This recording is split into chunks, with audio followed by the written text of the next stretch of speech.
दर्शकों को बताते हैं कि कैप्टन अजय यादव ने किसानों के मुद्दे पर क्या कुछ कहा है, सुनवाते हैं। अहिरवाल के जो हमारे किसान हैं उनसे मेरी विनती है कि भैया हमसे आपको जो मदद चाहिए तन मन धन से हम उनके साथ हैं। बाहर तो निकलें, उनको भी निकलना चाहिए बाहर और पूरा समर्थन करना चाहिए। मैं चाहूँ तो आज 2-3 हज़ार आदमी इकट्ठे कर लूँ, फिर ये कह देंगे ये तो राजनीति कांग्रेस वाले कर रहे हैं। हम जो कांग्रेस के साथी हैं, मेरी अपील है विशेष रूप से जो यहाँ से महेंद्रगढ़, गुड़गांवा, मेवात, रेवाड़ी यहाँ के किसानों को, आप भी जो हैं अपने घरों से बाहर निकलें। मेरी उनसे अपील है, करबद्ध अपील है। और जो मदद चाहिए, गाड़ी की मदद चाहिए, जो मदद चाहिए, हम कांग्रेस जन उनकी करेंगे। तो मिनिमम सपोर्ट प्राइस जो है उसको कानूनी रूप देना चाहिए। आज मैं अजय चौटाला जी का बयान पढ़ रहा था कि रेजोल्यूशन करें ये। अरे भैया, आप जो है अपना समर्थन वापस लो। मेरी उनसे दरखास्त ये है कि अगर आप वाकई में आप किसान हितैषी हैं तो 10 लोग आपके पास हैं, सरकार गिर जाएगी। जो सरकार जो है, अंग्रेजों के समय में भी इतना अत्याचार नहीं हुआ किसानों के साथ। तो मेरा कहने का तात्पर्य यह है कि इन लोगों को केवल जो है ये अडानी अंबानी को फायदा देना चाहते हैं।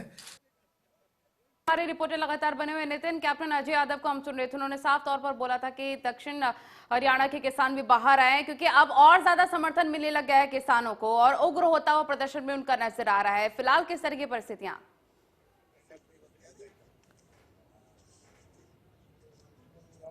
बिल्कुल, मैं दिखाना चाहूंगा कि देखिए, अगर हम बात करें किसानों की, किसान अपने घर से तो निकल चुके हैं, परंतु यहाँ पे देखिए पुलिस की तरफ से तमाम तैयारियां की गई है, बैरिकेटिंग लगा दी गई है, वाटर कैनन की गाड़ी यहाँ खड़ी कर दी गई है, आंसू गैस गोली छोड़ने वाली गाड़ी भी यहाँ पर तैनात कर दी गई है कि एक अन्नदाता जो किसान पुत्र है, जो अपने देश के लिए, अपने पेट पालने के लिए आम लोगों के लिए मदद करता है, हर तरह से आम लोगों की सुरक्षा में भी खड़ा रहता है, उसके लिए तमाम ये इंतजामात पुलिस की तरफ से किए गए हैं। किसानों का कहना है कि इस तरह का व्यवहार पुलिस की तरफ से करना बहुत गलत है, क्योंकि ये भी एक किसान पुत्र है। जो आवाज है, जो उनकी आवाज दबाने की कोशिश की जा रही है, वो किसी भी हरगिज नहीं होने दी जाएगी, क्योंकि लगातार पुलिस प्रशासन की तरफ को उनको कल भी रोका गया था और आज भी रोका गया है। व्यवस्थाएं जरूर देखने को मिल रही है। इससे भी एक महत्वपूर्ण जानकारी मिल रही है, अपने दर्शकों को उससे रूबरू करवा देते हैं। बताया जा रहा है कि सिंघू बॉर्डर पर और ज्यादा पुलिस फोर्स बढ़ा दिए गए हैं, सुरक्षा और ज्यादा कड़ी कर दी गई है।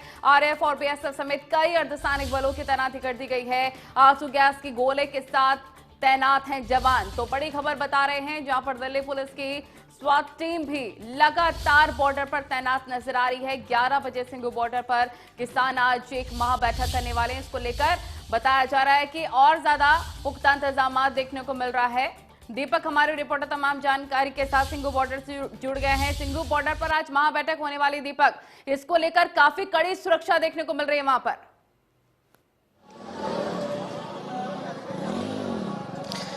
जी बिल्कुल, 11 बजे किसान संगठनों की एक बैठक है जिस पे चर्चा की जाएगी। जो कल 3 तारीख को जो दिल्ली में केंद्र सरकार के साथ किसान संगठनों की जो बैठक हुई थी, उसको लेकर के चर्चा की जाएगी कि किस तरीके से जो पॉइंट सरकार के द्वारा रखे जाए, जो किसानों के द्वारा जो बातें रखी दी गई थी और सरकार ने जिस तरीके से अपनी बात रखी है, उसको लेकर के चर्चा की जाएगी। आखिर किस तरीके का सरकार का अब तक का रवैया रहा। और उसके साथ साथ एक दिन बाद, क्योंकि फिर अब 5 तारीख को 5वें दौर की बैठक होगी सरकार और किसान संगठनों के बीच में, उसको लेकर के किसान अपनी रणनीति बनाएंगे। तमाम मुद्दों को लेकर चर्चा की जाएगी और कहीं ना कहीं अब आर पार की लड़ाई में सीधे तौर से अब ये इनका कहना है कि कानून रद्द हो, इसको लेकर के ये अपनी बात रणनीति बनाएंगे। और उसके बाद 4:30 बजे प्रेस वार्ता भी की जाएगी आगामी रणनीति को। लेकिन इस बीच की अगर बात की जाए तो सुरक्षा व्यवस्था कड़ी कर दी गई है। सिंघू बॉर्डर पे अगर बात की जाए, दिल्ली की तरफ से, दिल्ली पुलिस की तरफ से जो है, यहाँ पर दिल्ली पुलिस के जवानों की संख्या बढ़ाई गई है, बीएसएफ के जवानों की जो टुकड़ियां वो बढ़ाई गई है, सीआईएसएफ के जवान है, रैपिड एक्शन फोर्स के जवान है, उनकी संख्या भी लगातार इजाफा किया गया है। हालांकि जहां हम खड़े हैं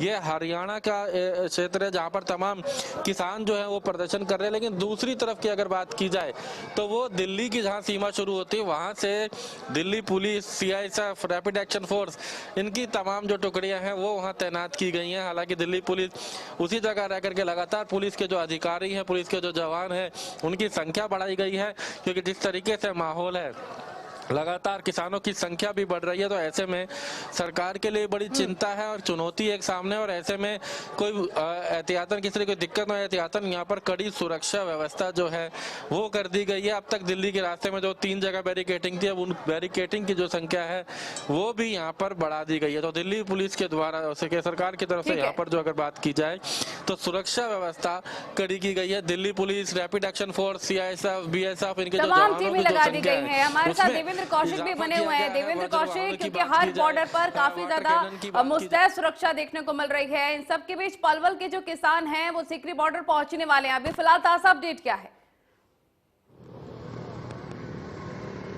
बिल्कुल, देखिए, अगर किसानों की बात करें तो जो प्रसला में किसान रुके थे, पूरी रात्रि उन्होंने विश्राम किया है और 10 बजे का वक्त दिया गया था। जो और बाकी तमाम जो फरीदाबाद और पलवल जिले के किसान हैं उनको इकट्ठा होने के एक गढ़पुरी जगह है इस बॉर्डर पर, हाईवे पर, वहां वो इकट्ठा हो रहे हैं और ऐसे में वहां से अब उनकी मूवमेंट शुरू होने वाली है। कुछ ही देर में वो वहां से निकलेंगे और उम्मीद की जा रही है कि अगले आधे घंटे में वो सीकरी बॉर्डर पर पहुंच जाए। सीकरी बॉर्डर पर फरीदाबाद पुलिस का नाका पूरी तरह से लगा दिया गया, रोकने की कोशिश होगी पुलिस की तरफ से। बैरिकेटिंग जिस तरह से की है, इंतजाम पुलिस की तरफ से जिस तरह से किए हैं, तो ऐसे में हालात ना बिगड़े उसको लेकर भी पुलिस अधिकारियों की तरफ से यहाँ बड़े उच्च स्तर के अधिकारी, डीसीपी लेवल के अधिकारियों को तैनात किया गया है। एसीपी के तैनात हैं यहाँ और इसके साथ साथ में तमाम फरीदाबाद के थानों की पुलिस को यहाँ खड़ा किया गया है। और इसके पीछे वजह यही है कि किसानों को पहले समझाया जाए और अगर समझाने के बाद में अगर वो ट्रैक्टर ट्रॉली लेकर आगे बढ़ते हैं तो उनको यहाँ रोका जाए। लेकिन इसके बीच में अगर मैं बताऊं आपको तो देखिए, पुलिस की तरफ से कोशिश यही है कि किसानों को प्यार से समझाया जाए। अगर वो पैदल निकलना चाहते हैं, बदरपुर बॉर्डर की तरफ कूच करना चाहते हैं या दिल्ली अंदर एंट्री करना चाहते हैं तो हो सकता है उनको आगे बढ़ने दिया जाए। लेकिन इसके बीच में एक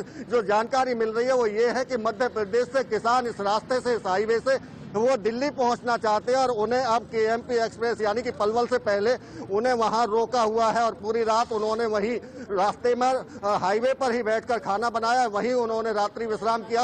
अब वो वहां से इस हाईवे से आना चाहते हैं, लेकिन पलवल की पुलिस उनको केएमपी के मार्ग से दिल्ली भेजना चाहती है। तो अब वहां स्थिति इस तरह की बन गई है कि किसान इस रास्ते से आना चाहते हैं और पुलिस उन्हें इस रास्ते से आने नहीं दे रही है। अब देखने वाली बात होगी कि वहां पुलिस की तरफ से किस तरह के फैसले लिए जाते हैं और किसान उनकी बातों को, पुलिस के अधिकारियों की बातों को कितना मानते हैं। लेकिन इस बीच में जो फैसला में किसान रुके हुए, लेकिन हालात बिगड़े ना, ये भी हुआ प्रशासन को सुनिश्चित करना बहुत जरूरी है। बहुत शुक्रिया आपका तमाम जानकारी साझा करने के लिए देवेंद्र कौशिक। अलग अलग बॉर्डर